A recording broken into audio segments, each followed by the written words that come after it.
Vai comigo lá em Lucas 13. Muito forte. Pergunta para a pessoa que está do seu lado aí, ó, você está preparado para ouvir? Diga para ela, porque vai ser forte. Lucas 13. Está preparado? Você acredita que Deus, mesmo sabendo que alguém precisa de ajuda, se aquele alguém não buscar, não acreditar, você acredita que Deus não vai ajudar ele? Olha que tremendo isso aqui. Por esta época, Lucas 13, verso 1. Hoje eu vou ler bastante com vocês. Jesus foi informado de que Pilatos havia assassinado algumas pessoas da Galileia, enquanto ofereciam o quê? Sacrifício. Então presta atenção. Chegou aos ouvidos de Jesus que vou chamar de chacina, tinha acontecido com algumas pessoas. Na verdade, Jesus, como ele era Deus, ele já sabia, mas sempre tem os mensageiros, não tem? As pessoas que trazem as notícias. Continua comigo, versículo 2. Jesus olhou para os mensageiros e disse assim: vocês pensam que esses galileus eram mais pecadores que todos os outros da Galileia? Perguntou Jesus. Foi por isso que sofreram? Olha a pergunta de Jesus. Vocês estão achando que eles eram piores do que os outros moradores daqui? E por isso que eles sofreram? É assim que vocês pensam? Jesus continuou no versículo 3. De maneira alguma. Mas, se não se arrependerem, vocês também o quê? Morrerão. Olha que interessante. O que Jesus falou?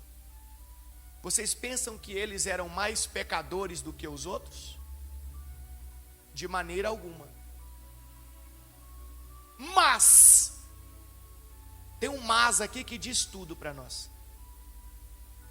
Se não se arrependerem, vocês também o quê? Morrerão. Aqui Jesus estava explicando para nós que aquelas pessoas estavam tão erradas quanto as outras, estavam sofrendo tanto quanto os outros, só que eles tiveram oportunidade de buscar o socorro de quem? De Deus, e não fizeram.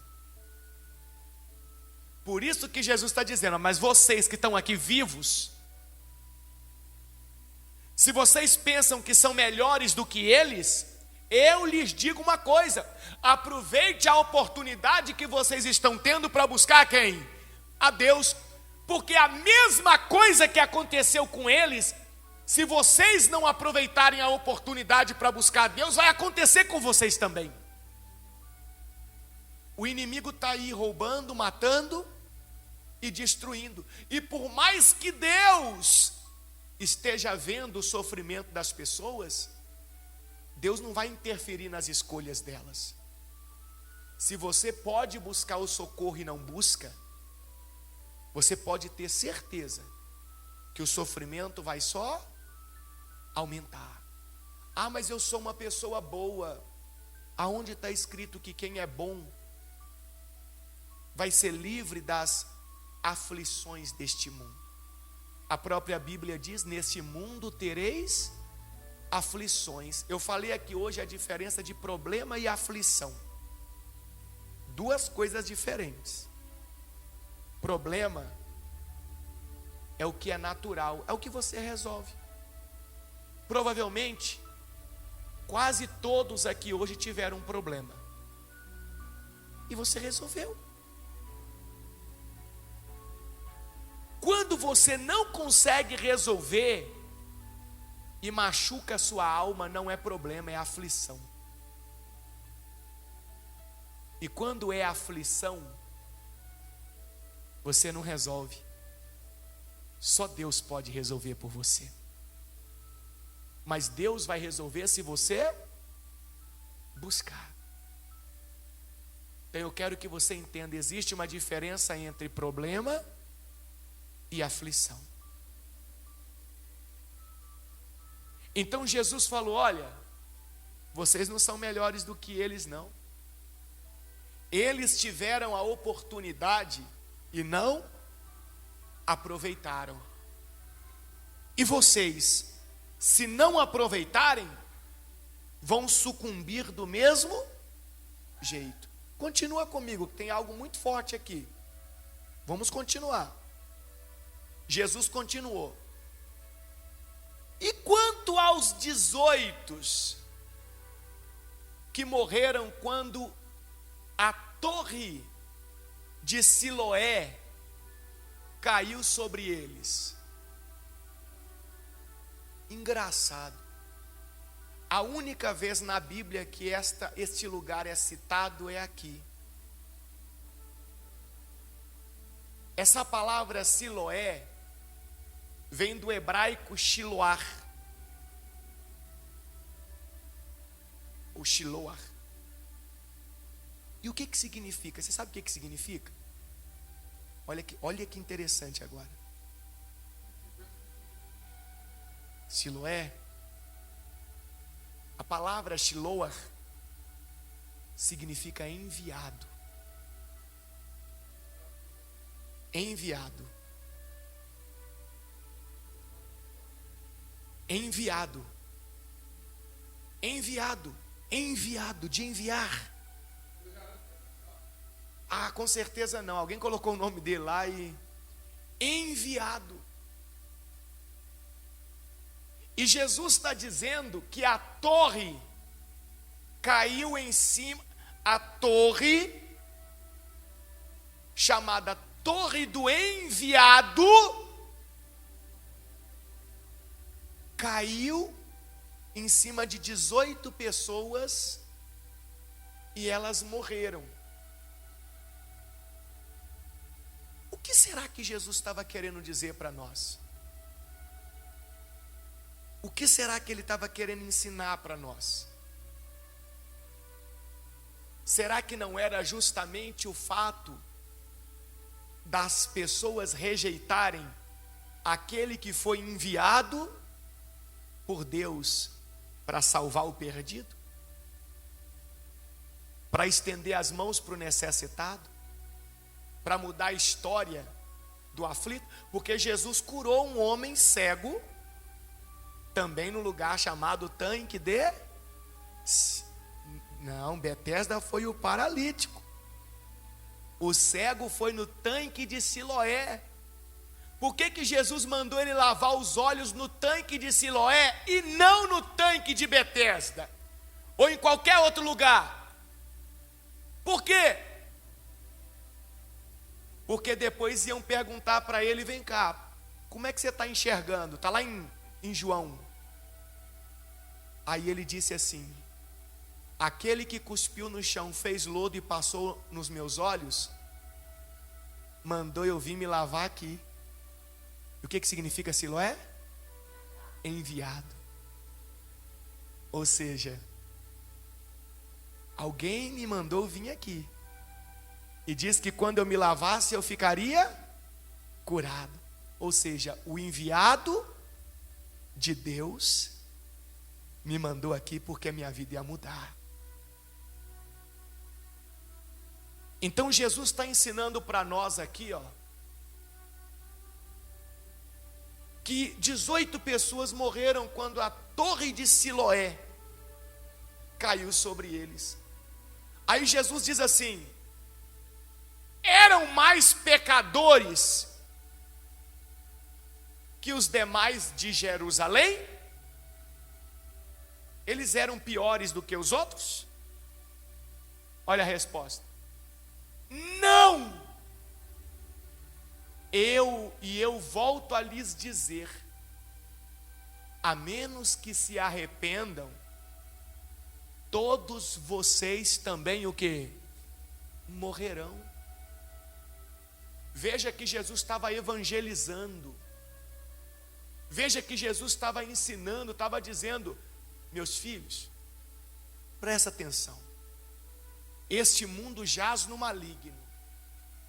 E este mundo está carregado de dor, de sofrimento, de desespero, de doenças, de pragas. E a menos que a pessoa se volte para Deus, então ela vai sucumbir, ela vai sofrer até morrer. Não tem outra saída para ela. Ah, mas Deus vai ver aquele desespero e vai ajudar aquela pessoa. Aonde você leu isso na Bíblia? Não tem. É como eu preguei ontem, na leitura bíblica, a história do anjo da guarda. Quem estava comigo ontem na leitura bíblica? Não tem negócio de anjo da guarda que nasceu lá e o anjo vem junto. Mentiram para você. A Bíblia diz que quando a pessoa passa a buscar a Deus de fato e de verdade, Deus envia anjos para livrarem ela do mal e guardar ela. Mas não é o anjinho da guarda que eu nasci e aí já tem um anjinho do meu lado. Isso é mentira. Inventaram essa mentira justamente para a pessoa ter a seguinte ideia: eu já tenho um anjo que me guarda, eu não preciso buscar quem? A Deus. É o engano. E tudo que o inimigo quer é que as pessoas vivam enganadas, porque enquanto houver engano, haverá sofrimento. Enquanto houver engano, haverá destruição. Mentira, engano. Por isso que Jesus falou em João 8,32: e conhecereis a verdade, e a verdade vos libertará. Quando você escuta o que precisa, não o que quer, não o que é gostoso ouvir.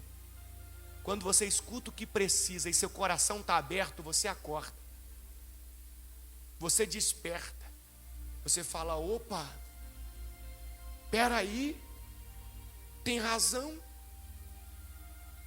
Eu comecei o culto falando para você de Davi, não foi? Lá em 1 Samuel capítulo 17, que eu preguei aqui hoje à tarde, a Bíblia fala que os filisteus vieram contra Israel. Olha que interessante. Os inimigos tradicionais de Israel não eram filisteus, eram egípcios e assírios. Só que Israel viveu um período de vitórias, e naquele período de vitórias, o que Israel fez? O povo, a Bíblia ensina para nós, toda vez que o povo começa a vencer, a vida está boa. Hoje em dia a vida está boa, o que as pessoas fazem? Se distanciam de Deus. Aí a Bíblia fala que vieram os filisteus. Para quem não sabe, os filisteus vieram do outro lado do mar Mediterrâneo. Do outro lado do mar. Os inimigos vieram do outro lado do mar. Em outras palavras, de onde menos se esperava. Onde é a Europa ali. De onde menos se esperava. Longe. De longe. E esses inimigos chegaram e começaram a apertar Israel. Olha que interessante. E eles estão lá até hoje. Como assim, Bispo Paulo? Até hoje. Sabe qual foi a região que eles ocuparam? Na época de Saul, na época de Davi. Tem 3.000 anos isso. 3.000 anos. Sabe qual foi a região que eles ocuparam? A região que hoje você conhece como faixa de Gaza. Eles estão lá até hoje. Até hoje. Toda vez que a televisão anuncia alguma coisa em Israel, e da faixa de Gaza, dispararam foguetes contra Israel. É assim ou não é assim? Eles estão lá até hoje. E sabe por que eles estão lá até hoje? Porque Israel não botou eles para fora. E quando você não coloca o inimigo para fora, o inimigo fica te atormentando a vida inteira. Tomaram posse daquela parte e atormentam. Tem pessoa que está vivendo assim há muitos anos e não toma uma posição. Ela está acuada. A vida é dela, é igual a terra de Israel. A terra era deles, mas o inimigo chegou e tomou posse e acuou eles. Tem gente que está assim, a vida é dela, mas ela não tem domínio da saúde. A vida é dela, mas o inimigo já tomou conta ali e colocou o vício dentro da casa dela e destrói. A vida é dela, mas o inimigo já tomou de conta da parte econômica, não prospera de jeito nenhum. E tem gente que há anos está sofrendo.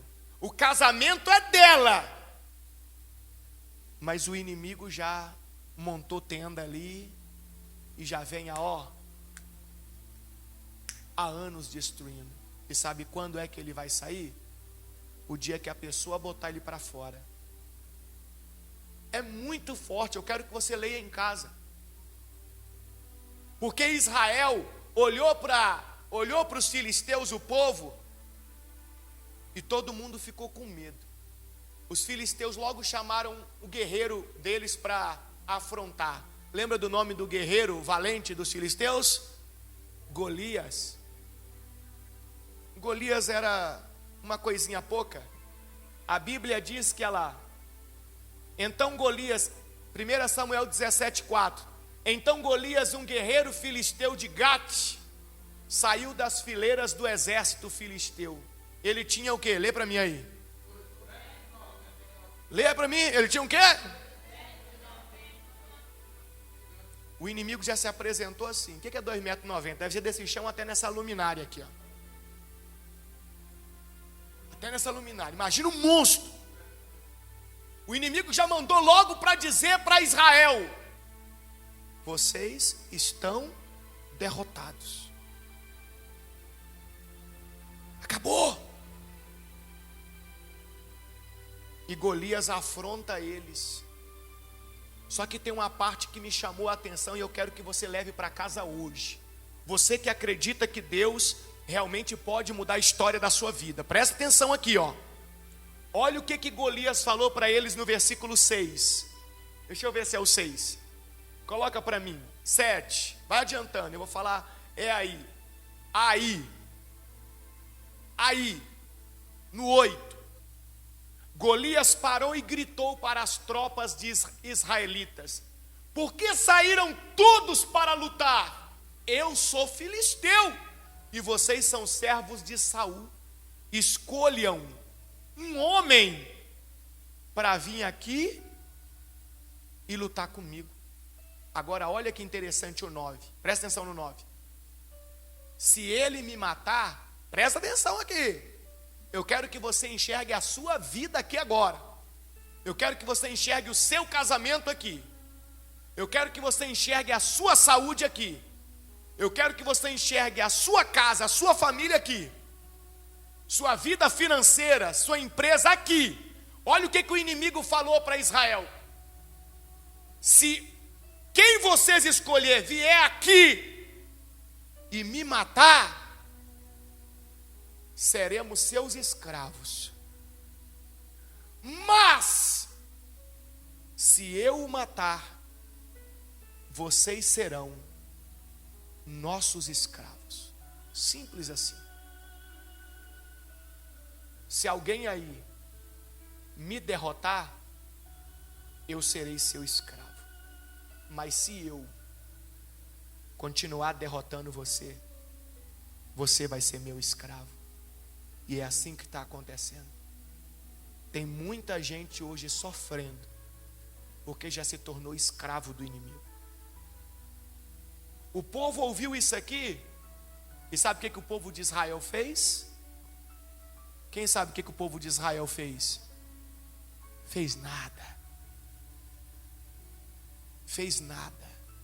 Por isso que eles estão lá até hoje. Fez nada. Aí apareceu um maluco, uma pessoa que tinha uma vida miserável. Davi tinha uma vida miserável. Você sabe por que Davi tinha uma vida miserável? Porque as pessoas na casa de Davi achavam que ele não era filho do pai deles. Agora você entende por que os irmãos desprezavam. Achavam que ele não era filho do pai. Depois eu te conto a história para você entender. Escola bíblica. Então eles entendiam que Davi era filho da mãe deles com outro homem. Eles não tinham a certeza, mas eles desconfiavam. Então Davi era visto como um lixo.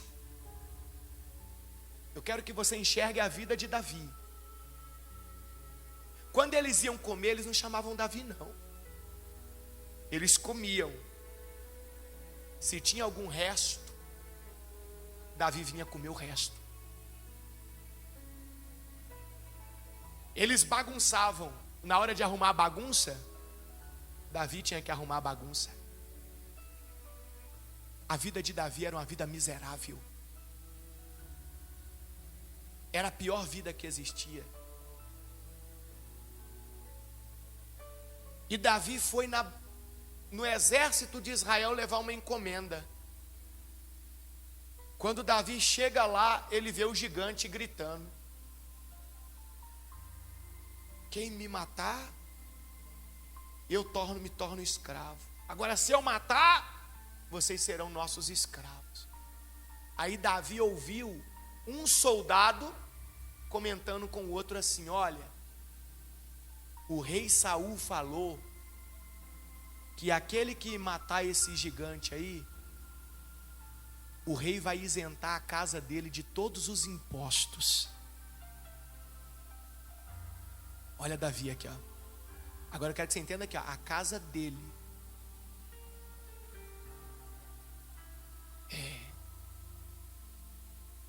E aí o soldado continuou. E o rei falou que quem matar esse gigante vai poder casar com a filha do rei. Aí Davi, ó.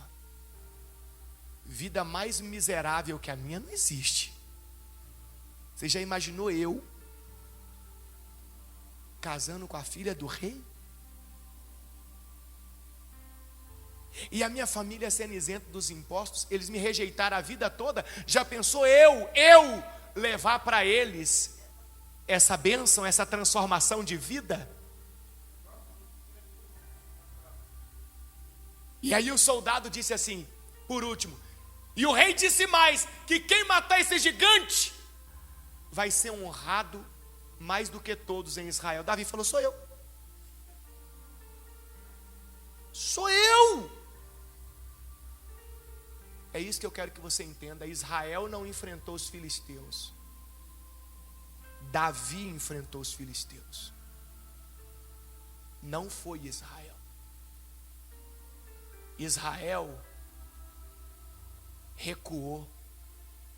Quando os filisteus afrontaram, os inimigos afrontaram Israel, recuou. Inventando um monte de desculpa. Leia o texto em casa. Se tem uma coisa que não agrada a Deus, se chama desculpa. Toda vez que alguém está dando uma desculpa, pode ter certeza que Deus está longe dali. Anota isso que eu estou falando e pode ter certeza que eu te provo na Bíblia. Toda vez que alguém dá uma desculpa, Deus está longe dali. Deus não se agrada de desculpa. Saul deu desculpa, Israel deu desculpa. Davi não. Davi falou: eu vou matar esse camarada. Eu? Mas espera, vou chegar lá. Vou chegar lá. Eu disse que Davi foi para a batalha. Israel se escondeu. Deu o quê? Desculpa. Você já convidou alguém para vir num culto tão abençoado como esse? A pessoa está com uma vida miserável e mesmo assim ela te deu desculpa? Quem já aconteceu isso com você? Eu quero que você entenda de vida miserável, não estou falando de dinheiro, não. Estou falando de vida, o conjunto. E a pessoa te deu desculpa. Vai continuar com a vida miserável. Não é o que eu estou desejando, é o que acontece. Davi foi. E Davi, ele tinha no coração o seguinte: Deus está comigo. E Deus está me dando a oportunidade de mudar a minha história. Eu vou deixar hoje de ter uma vida miserável. Por isso que ele disse para o gigante: hoje o Senhor vai te entregar nas minhas mãos e eu vou cortar a sua cabeça. Hoje. Eu vou voltar para minha casa hoje com uma vida nova. Nova. E isso agradou a quem? A Deus. A coragem, a determinação, a confiança em Deus. Porque Davi tinha 1,60 m de altura. Provavelmente pesava 50 quilos, 50 e poucos quilos. O gigante tinha 2,90 m. Imagina um soldado de 2,90 m. Pesava no mínimo uns 200 quilos. No mínimo. Davi falou: hoje minha vida vai mudar. Deus está me dando uma oportunidade de mudar minha vida. Estou voltando lá naquela torre de Siloé, ó. Eu tenho certeza que aquelas pessoas tiveram a oportunidade de mudar de vida, mas não agarraram a oportunidade, não foram para a batalha, recuaram. Então Davi foi lá e matou o gigante. Naquele dia a vida de Davi mudou. E enquanto Davi foi rei, aparentemente o povo estava feliz. Mas e depois que Davi morreu? Israel voltou a ter a vida miserável que tinha. Tudo bem que teve um período ali que Salomão assumiu depois de Davi. Só que a vida miserável não retornou imediatamente, porque Deus não permitiu ter guerras naquele período, porque era para construir o templo. E no período da construção não podia ter guerra. Como é que ia construir e lutar ao mesmo tempo? Não. Mas foi só Salomão morrer. O templo estava de pé.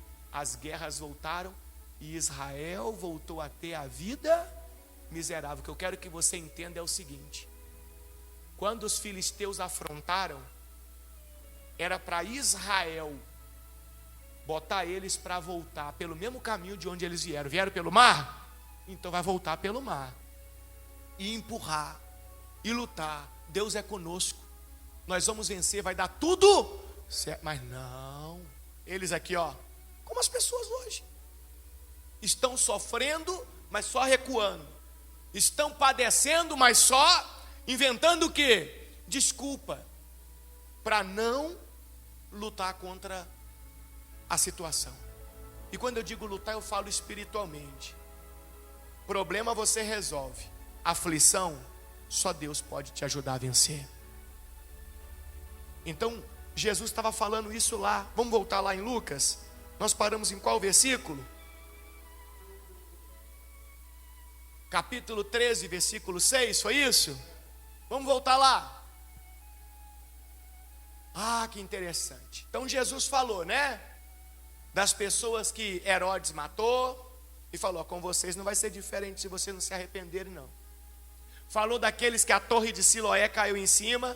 E falou: com vocês não vai ser diferente não se vocês não se arrependerem. Aí Jesus continuou. Então Jesus contou a seguinte parábola. Presta atenção, hein? Um homem tinha uma figueira em seu vinhedo. e foi várias vezes procurar o quê? Frutos nela, sem o quê?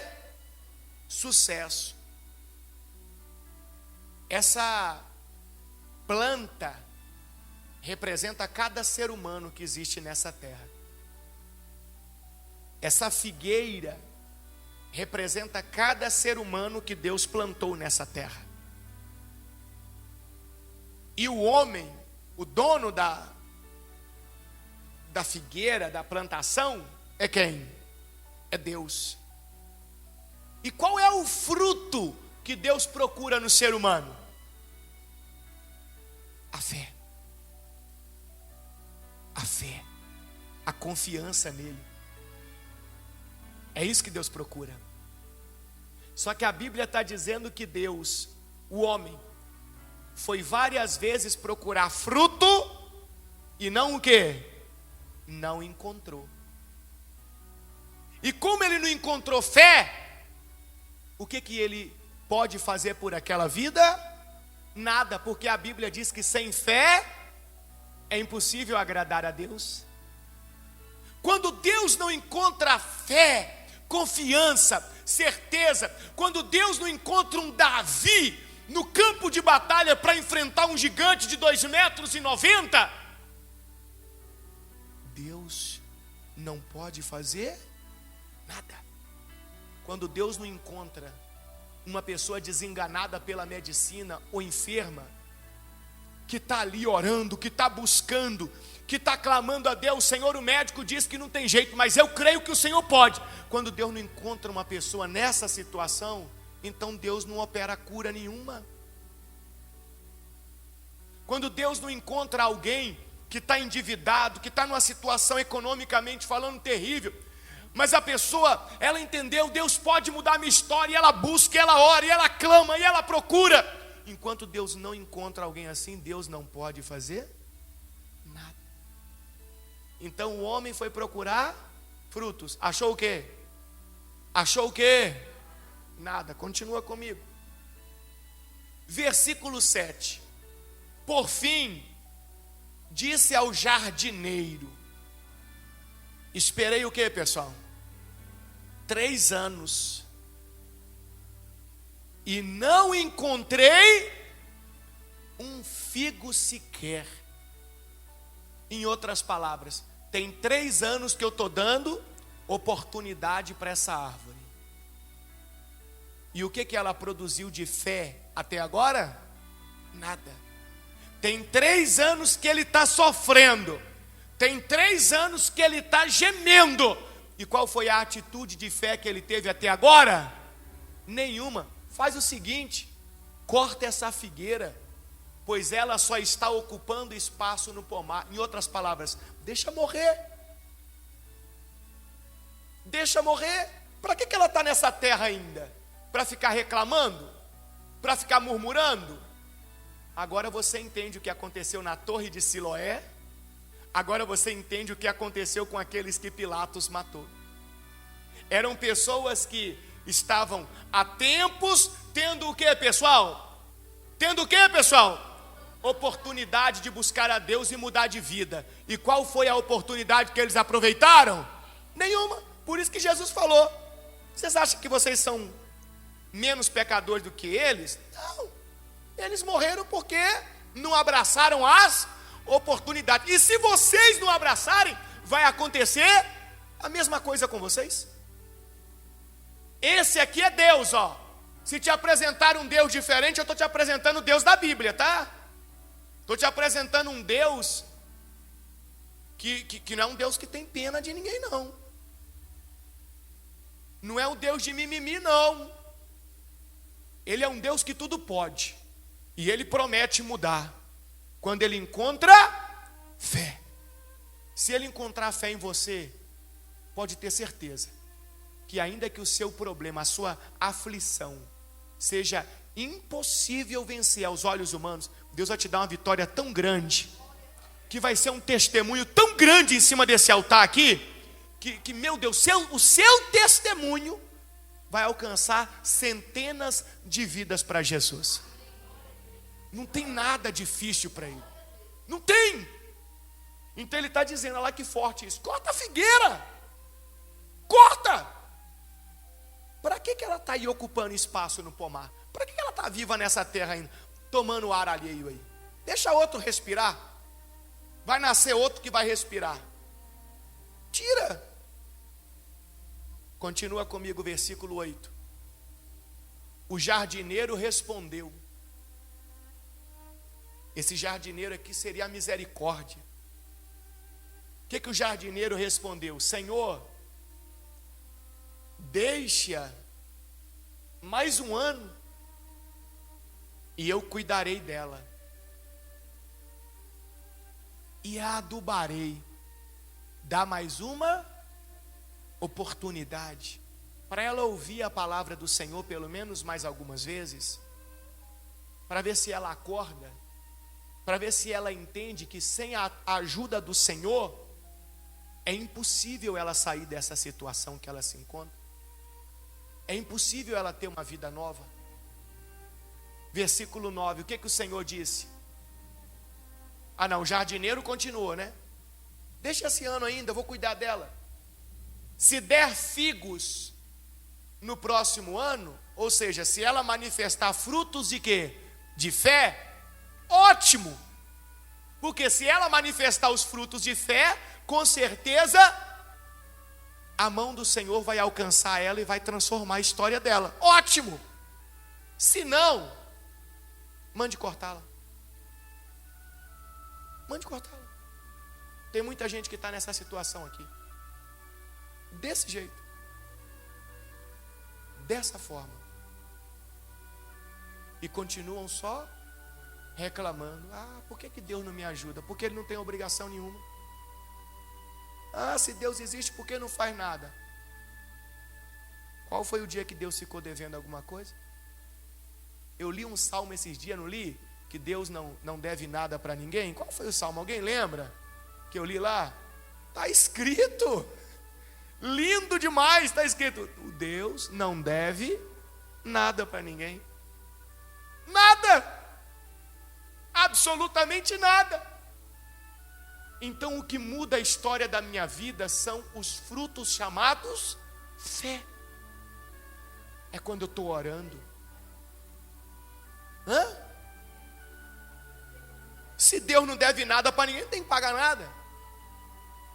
Quando eu estou orando, quando eu estou buscando, quando eu estou crendo, quando eu me livro de desculpas, e eu digo, eu creio, Deus é poderoso para mudar a minha vida, e eu vou lutar.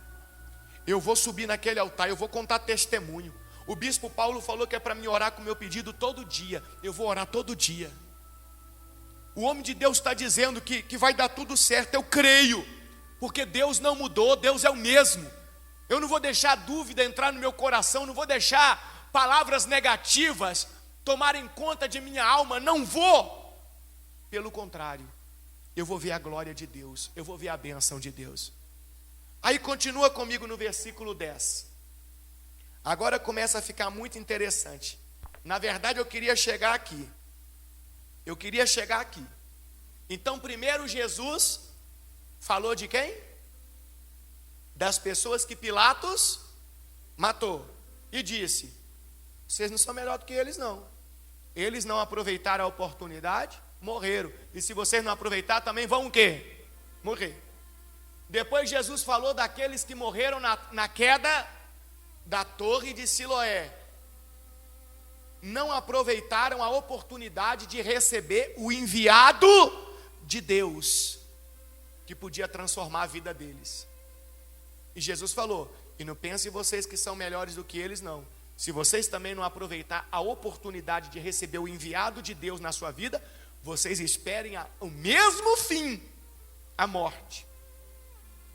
Logo em seguida, Jesus falou de uma figueira. A figueira representando o ser humano.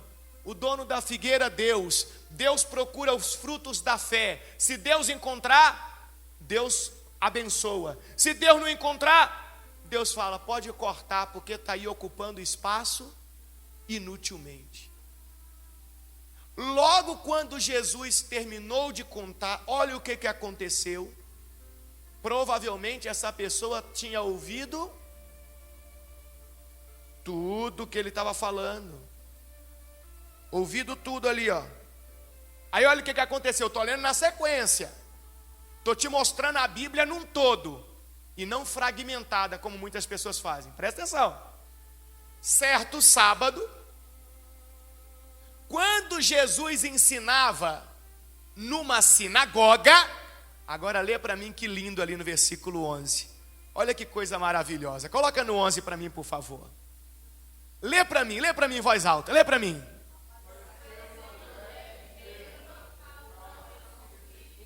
Lê de novo.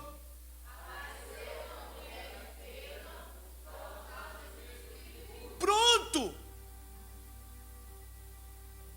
Alguém ouviu ele falando, peraí, os outros lá não aproveitaram, aqueles lá também não aproveitaram. Jesus deu o exemplo da árvore que não produz os frutos da fé, vai continuar do mesmo jeito. Então, na sequência, Jesus estava na sinagoga ensinando. A Bíblia fala que apareceu uma mulher enferma, doente, por causa de um espírito impuro. Agora lê para mim, fazendo favor, a próxima parte. Lê para mim. Hã? Tinha quanto tempo que a vida dela estava uma miséria? 18 anos. 18 anos que a vida dela estava uma miséria. Mas depois que ela ouviu Jesus falando, quem não aproveita a oportunidade de receber o enviado do Pai, o enviado de Deus, na vida dele, para ter uma história nova, vai morrer no sofrimento. Aquela mulher ouviu e guardou no coração: eu não quero morrer no sofrimento. Aquela mulher já tinha 18 anos que ela estava sofrendo.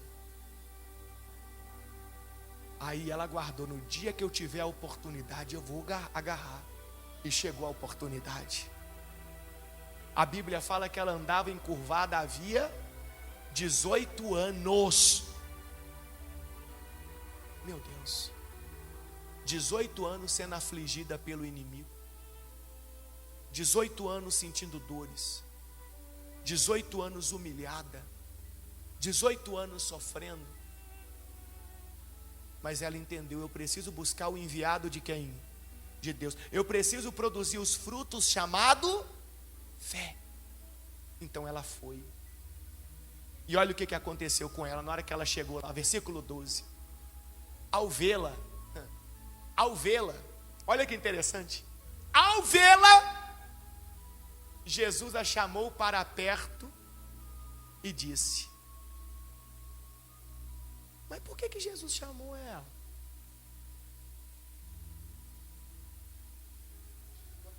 Chegou ela lá na sinagoga. A sinagoga é como se fosse a igreja que Jesus está pregando.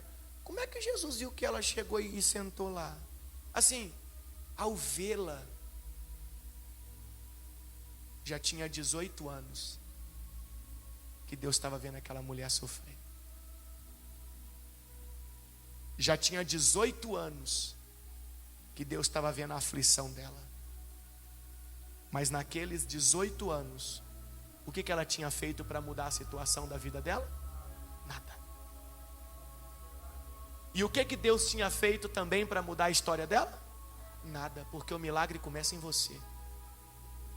Tem muita gente que acha que o milagre vem de Deus, começa lá no céu para terminar aqui. Mentira.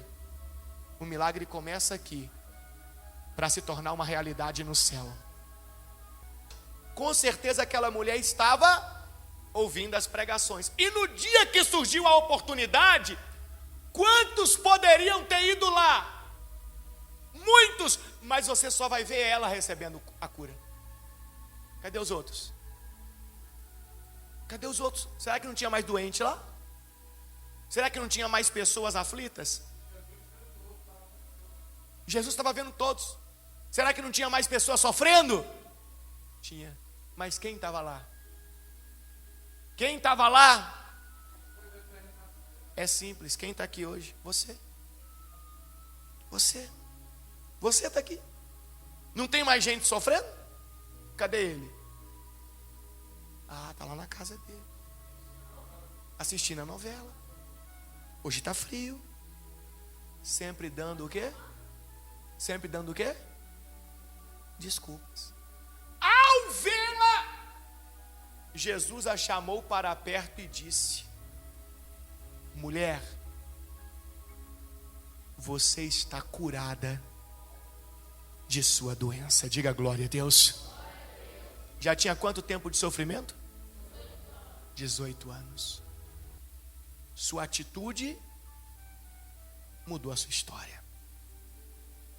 Então ele a tocou e no mesmo instante ela conseguiu se endireitar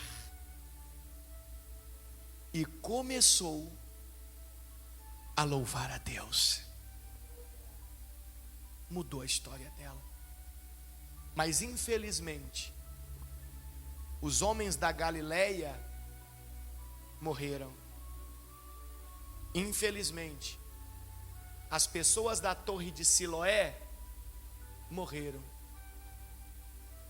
Olha para a pessoa que está do seu lado. Olha para ela.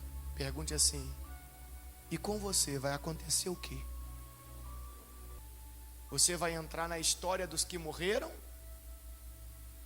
Ou você vai entrar na história dos que subiram no altar e contar o seu testemunho para glorificar a Deus? Em qual história você vai entrar? Quem decide é você. A árvore é você. Se produzir frutos de fé, pode esperar. Pode ter certeza que o gigante vai cair. Seja ele do tamanho que for, ele vai ser derrotado. A aflição vai deixar de existir, sua história vai mudar. Agora, se não produzir frutos de fé, você pode ser a pessoa mais bonita do planeta, vai continuar sofrendo, vai continuar sendo afligido. Deus tem o melhor para você, mas o milagre começa em você, na sua atitude.